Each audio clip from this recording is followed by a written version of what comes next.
தங்களை பகைத்தவர்களை எதிர்த்து நின்று போரிடும் தன்மையுடையவன். மாசு மறுவற்றவனுமான கோபாலனை தொழுவ துடிக்கின்ற பொற்கொடியே, புற்றில் இருக்கும் பாம்பின் படத்தை போன்ற அல்குலையுடைய மயில் போன்றவர்கள் நம் சுற்றுப்புறத்தில் உள்ள எல்லா தோழியரும் வீட்டு வாசலை வந்து கூடிவிட்டார்கள். அவர்கள் மேலவண்ணனாகிய கண்ணனை புகழ்ந்து பாடிக்கொண்டிருக்கிறார்கள்.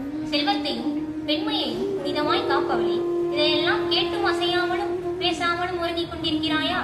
அர்த்தமற்ற இந்த உறக்கத்தினால் உனக்கு என்ன பலன் கிடைக்கப்